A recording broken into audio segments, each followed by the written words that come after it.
Hi there, my name's Eric Lombardi, coming to you from Boulder, Colorado today. I spent 25 years as the Executive Director of EcoCycle, a small nonprofit recycler in Colorado. And today I was asked to talk to you about courageous leadership. Certainly over my career I had an experience with that. I will begin with a personal story about where I had to do both. When I took over the organization in the late 80s, the organization was failing. The board was talking about dissolving it, and the problem was a contract we had with the city needed to be renegotiated. It was only a year and a half old. The previous executive director had got us into trouble. So I had to call the assistant city manager, Stan Zemler. He was known to be a beast, and we went to lunch to introduce myself and let him know that it was my job to protect and grow the organization, and that was good for the community. And he was a public servant, so him helping us grow would be a good thing for the community.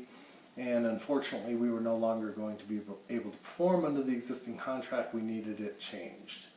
Well, he went ballistic, very angry, exploded on me, and he and I ended up being like two buck deers locking horns over that lunch table.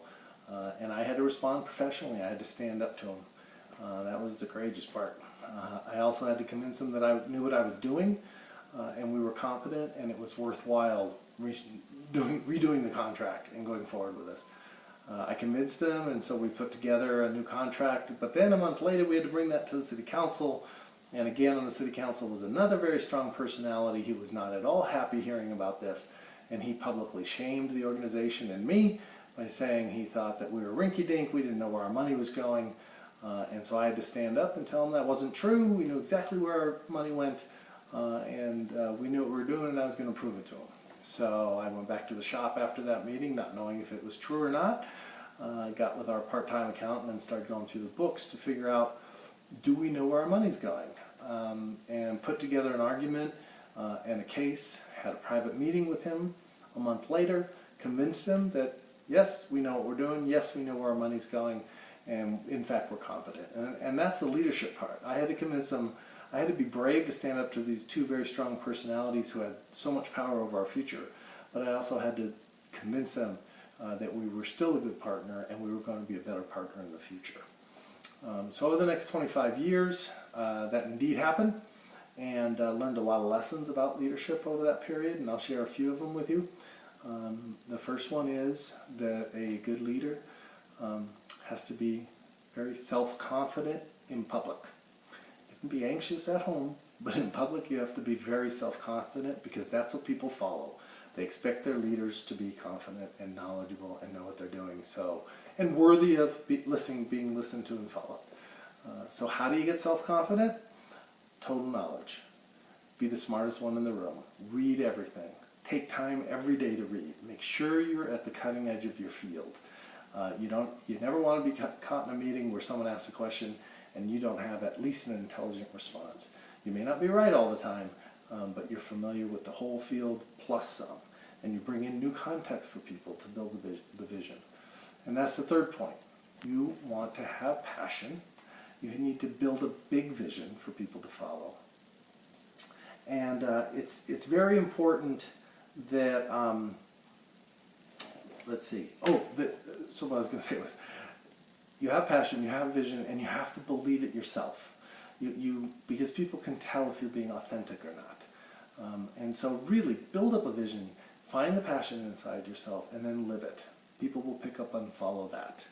And the third thing you want to do is you want to be practical. You want to focus and produce results, not just talk. I used to tell my management team, I had 70 staff, so I had a small management team of 6 people to support me. I would tell them, focus on significant results, 1 or 2 a year, and make them significant enough that the kind of things you might put on your resume, you're that proud of them. I had a slogan I would tell my staff: activity is expensive, results are value. So don't come to me and tell me you're working 60-hour weeks and crying and whining. That just tells me you're a bad time manager. Talk to me about what your significant result is, how you're making progress on that. The other thing I'd tell my crew was, credibility comes with speed of execution. When you have an idea, you launch it, you get rolling, you get her done, because people don't want things to drag out. They love seeing an idea blossom and be fulfilled.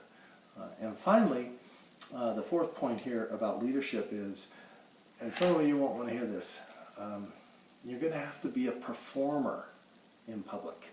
You're going to have to be a salesperson. You're going to have to be a shows person, a showman or showwoman. You're going to have to be likable. You're going to have to be charismatic. You're going to have to be the embodiment of the kind of personality and human being that people would want to relate with, want to work with, want to attach their self-worth to. Okay? So that's sort of the key leadership things. There was a few other questions that I was asked to address. For example, I was asked to talk about a mistake that I had made and I had to own. Most of the big mistakes that I made were related to personnel issues, and you probably know those are the toughest. And in this case, on my management team, I had a very important manager who was 20 years my elder, and as he got into his low 70s, as he hit 70 years old, he started to lose some of his cognitive abilities. And I watched it, but he was very proud, and he wouldn't talk about it, and we couldn't talk about it. And I let that go on for too long, and after a couple of years, he got the organization into trouble in a couple places, and he started impacting negatively the rest of the other workers, his co-workers, and the whole relationship ended badly because I didn't face up to reality. I ended up firing him for insubordination, and he was very angry, and I had to walk him off site, and I've never talked to him since. So that was probably my biggest mistake, was not to step up to the challenge, and it was a tough one. Another question I was asked to address was, what is a tough, crucial conversation that I've had as a leader? Again, it's related to staff and personalities. This time, a new hire, director of community campaigns, very important position for us. And when I do a new hire at that level, I give them a long leash and let them run for 6 months and figure out who they are and who the organization is and how they want to work to fulfill their goals. And then we sit down for 6 months and we start to have hard conversations about goals and strategy and tactics and how you doing. And I wasn't that impressed with him, and so another 6 months went by, and by then I was convinced he was not the right hire. He is never going to fulfill this function. He's not happy, but here was the complicating factor. In his spare time, in his private time, he was becoming a politician, and he was running for city council, and he was going to win. And so I was sitting there thinking, well, if I'm going to fire this guy, it's better I fire him now and before he gets elected to the council, which would be very embarrassing for him and us. So I sat down with him and I said, I think you're in the wrong job. And I listed all my reasons. He did not like to hear this. He pushed back. But as we talked honestly, and I was kind about it all, I said, I'm giving you the opportunity to save your resume. He saw that there were key parts of his job that he did not like, and he probably was never going to fulfill them well. And that's what I was saying. And so in the end, we shook hands. He agreed he was probably in the wrong job. And he went on to win his election and became the mayor of our town. And we had a professional relationship because we had that crucial conversation in an honest and straightforward way. A third question I was asked to address was a big decision that I had to make that impacted the organization and my team. And in fact, I did have one of those. I had more than one, I'm sure, but one I could remember early on. I'd been on the job for almost 2 years, and I decided for us to actually fulfill our potential, we needed to start making 10% profit on the services we offered, and we needed to be transparent about that with our partners in the community and the government. Well, that was like a bomb went off in the organization because half the board thought it was illegal for a nonprofit to make a profit, and half of my staff didn't like it because they worked at a nonprofit specifically because they didn't want to work in a for-profit environment. So this was a big cultural shift for all of us. I was convinced it was going to work. This is what we now call social enterprise, but that phrase didn't exist in 1991, and it did work. And slowly but surely, to this day, we're still working on that because really we just want to save the world and do good things. But I convinced the board and the staff, no money, no mission. And the more money we have, the more good we can do in the world. So go get that 10% and be honest about it. proud about it and be transparent about it. And it's worked very well.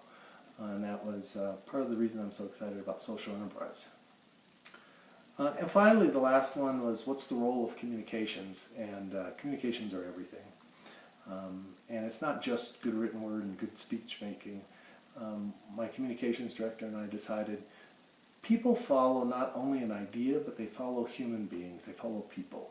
So we built up myself as something of a local personality so that people felt like they could get to know me.